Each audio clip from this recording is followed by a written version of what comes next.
Chapter 2. The Marvellous Plan. George sat himself down at the table in the kitchen. He was shaking a little. Oh, how he hated Grandma. He really hated the horrid old witchy woman. And all of a sudden he had a tremendous urge to do something about her. Something whopping, something absolutely terrifying. A real shocker. A sort of explosion.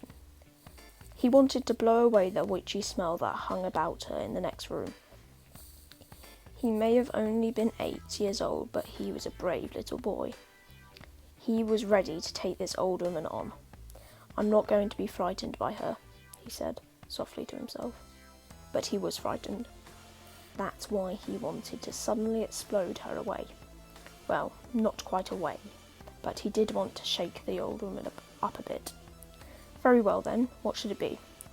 This whopping, terrifying, exploding shocker for Grandma. He would have had liked to put a firework banger under her chair, but he didn't have one. He would have liked to put a long green snake down the back of her dress, but he didn't have a long green snake.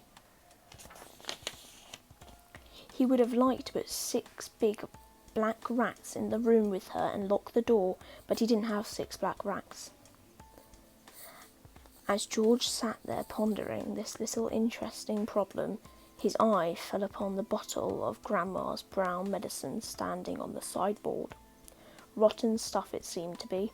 4 times a day a large spoonful of it was shovelled into her mouth, and it didn't do her the slightest bit of good. She was always just as horrid after she had had it, and she'd been before. The whole point of medicine, surely, was to make a person better. If it didn't do that, then it was quite useless. So-ho, thought George suddenly. Aha, ho-hum. I know exactly what I'll do. I'll make her a new medicine, one that is so strong and fierce, so fantastic, it will either cure her completely or blow off the top of her head. I'll make a magic medicine no doctor in the world has ever made before. George looked at the kitchen clock. It said 10:05. There was nearly an hour left before Grandma's next dose, that was due at 11. Here we go then, cried George, jumping up from the table. A magic medicine it shall be. So give me a bug and a jumping flea, give me 2 snails and a lizard 3, a slimy squiggler from the sea, a poisonous sting from a bumblebee, and the juice from a fruit from a jujube tree, and the powerful bone of a wombat's knee, and 100 other nasty things as well, each with a rather nasty smell. I'll stir them up, I'll boil them long, a mixture tough, a mixture strong, and then, hi-ho, and down it goes. A big spoonful, hold your nose, just gulp it down, and have no fear. How do you like it, Granny dear? Will she go pop? Will she explode? Will she go flying down the road?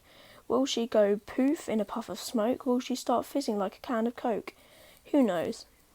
Not I. Let's wait and see. I'm glad it's neither you nor me. Oh, Grandma, if I only knew what I've got in store with you. End.